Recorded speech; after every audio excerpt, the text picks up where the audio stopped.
அனைவருக்கும் வணக்கம். மாதந்தோறும் 5000 ரூபாய் போட்டாலே போதும் 8 லட்சம் ரூபாய் கிடைக்கக்கூடிய சூப்பரான அசத்தலான போஸ்ட் ஆஃபீஸ் திட்டத்தை பற்றி தான் நம்ம இந்த வீடியோவில் டீட்டெயிலாக பார்க்க போகிறோம். ஸோ முடிந்தளவுக்கு இந்த வீடியோவை ஸ்கிப் பண்ணாமல் முழுமையாக பாருங்கள். இந்த வீடியோக்குள்ளே போகிறதுக்கு முன்னாடி இந்த வீடியோக்கு ஒரு லைக் பட்டனை ப்ரெஸ் பண்ணிடுங்க. நீங்கள் இது வரைக்கும் என்னோட சேனலை சப்ஸ்கிரைப் பண்ணாமல் இருந்தீங்கன்னா மறக்காமல் சப்ஸ்கிரைப் பண்ணிக்கோங்க. கூடவே அந்த பெல் சிம்பளையும் மறக்காமல் கிளிக் பண்ணிக்கோங்க. சரி, வாங்க இப்போ நாம் வீடியோக்குள்ளே போகலாம்.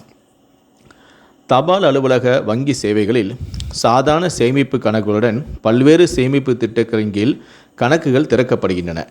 தபால் நிலையம் அளிக்கும் சேமிப்பு திட்டங்களில் மிகவும் பிரபலமான திட்டங்களில் ஒன்றான தபால் நிலைய தொடர் வைப்பு திட்டம் பற்றி இந்த வீடியோவில் பார்க்கலாம். இதில் நீங்கள் விரும்பும் அளவுக்கு சேமிக்கலாம், ஒவ்வொரு மாதமும் சேமிக்கலாம்.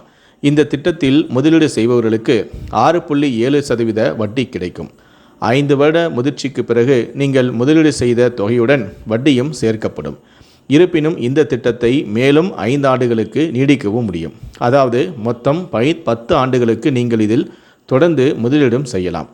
இந்த திட்டத்தில் நீங்கள் ஒவ்வொரு மாதமும் 5000 ரூபாய் சேமித்து வைத்தால் 5 ஆண்டுகளில் நீங்கள் முதலீடு செய்த மொத்த தொகையானது 3 லட்சமாக இருக்கும்.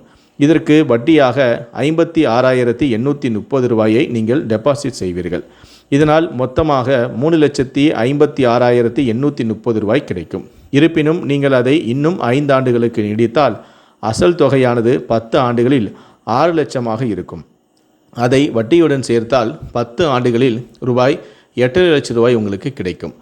இந்த வழியில் மாதத்திற்கு 5000 ரூபாய் மட்டுமே சேமித்து 8 லட்சம் ரூபாயை நீங்கள் பெறலாம். உங்கள் பணத்தின் பாதுகாப்பு மற்றும் நம்பகமான வருமானத்தை தவிர இந்த தொடர் வைப்பு திட்டத்தில் மற்றொரு நன்மையும் உள்ளது. அதே வட்டிக்கு டிடிஎஸ், ஐடிஆர் கோரிய பிறகு வருமானத்திற்கு ஏற்ப அது திரும்ப பெறப்படும். ஆர்டியில் ஈட்டப்படும் வட்டிக்கு 10% டிடிஎஸ் பொருந்தும். ஆர்டியின் வட்டி 10,000க்கு மேல் இருந்தால் டிடிஎஸ் கழிக்கப்படும்.